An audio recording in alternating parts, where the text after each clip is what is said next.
যাচ্ছি যুদ্ধের ময়দান দেখবো বলে, যে এই 160 থেকে 70 কিলোমিটার যাওয়ার পরে যখন যুদ্ধের ময়দানটায় গিয়ে আমরা পৌঁছালাম, গাড়ি থেকে যখন নামলাম, বদরের জমিনে পা রেখে বদরের জমিন থেকে আমরা অবাক হয়ে গেলাম। আল্লাহু আকবার। দেখে অবাক হলাম কেন জানেন? আমরা হাজী সাহেবরা গিয়ে ওই যুদ্ধের ময়দানটা ঘুরে ঘুরে দেখছি কি বদরের জমিনটা উঁচু নিচু এবড়ো খেবড়ো হয়ে পড়া আছে, উঁচু নিচু, যে আমরা দেখে অবাক হচ্ছি যে এই উঁচু নিচু ময়দানে 313টা মুসলমান খাজুর গাছের ডাল হাতে করে নিয়ে 1000 কাফেরকে ঠান্ডা করে দিয়েছিল। জোরে বলুন, আরো জোরে হবে না? যে আমরা বদরের জমিন ঘুরে ঘুরে দেখছি, এই দেখতে দেখতে হঠাৎ করে লক্ষ্য করে দেখছি বদরের জমিনের চতুর্দিকে শুধু পাহাড়, ময়দানের চতুর্দিকে পাহাড়, সমস্ত পাহাড়ের কালার দেখছি কালো, সমস্ত পাহাড়ের কালার দেখছি কালো।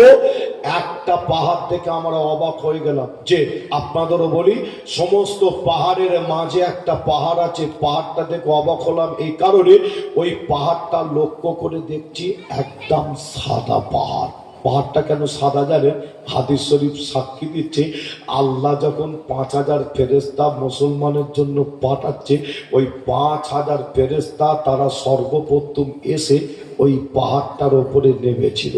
ফেরেশতা আসমান থেকে এসে পাহাড়ের ওপরে সর্বপ্রথম নামার কারণে আমার আল্লাহ ওই পাহাড়টাকে পুরো সাদা করে দিয়েছিলেন। জোরে বলুন, আরো জোরে হবে না? আজও পর্যন্ত সেই পাহাড় ওখানে দাঁড়িয়ে আছে, আমরা নিজের চামড়ার চোখে দেখে এসেছি। আল্লাহু আকবার। যে আপনাদের ছোট ভাই ছেলে হিসাবে আপনাদের জানায়, এই বদরের জমিন যদি আলোচনা করে আমি যদি মনে করি কমপ্লিট করে দিয়ে যাব, 3.5 থেকে 4 ঘন্টা সময় লাগে। যে 3.5 থেকে 4 ঘন্টা। অনেক যুদ্ধের ময়দান আছে, অনেক ময়দান আছে। আপনি মিসকা শরীফ খোলেন, আবু দাউদ শরীফ খোলেন, মুসলিম শরীফ খোলেন, খুললে আপনারা পাবেন যে আপনার উহুদের ময়দান, খন্দকের ময়দান, তাবুকের ময়দান, হুনাইনের ময়দান, অনেক যুদ্ধের ময়দান আছে। যে তবে মনে রাখবেন যত যুদ্ধ হয়েছিল, একদম মুসলমানের প্রথম যুদ্ধটার নাম হচ্ছে বদরের যুদ্ধ। যে আপনাদের একটু জানিয়ে দিয়ে যাই যে সারা পৃথিবীতে যত মাস্তান আছে, আখিরি দোয়া মোনাজাত করবো, আপনাদের কষ্ট দেবো না, যে এই কারণে আপনাদেরও কষ্ট দেবো না। আর আমার শরীরটা নিশ্চয়ই আলোচনা শুনে বুঝতে পারছেন, সোশ্যাল মিডিয়া সার্চ করলে আপনারা আমার আলোচনা শুনতে পাবে যে আমারও শরীরটা একটু অসুস্থ।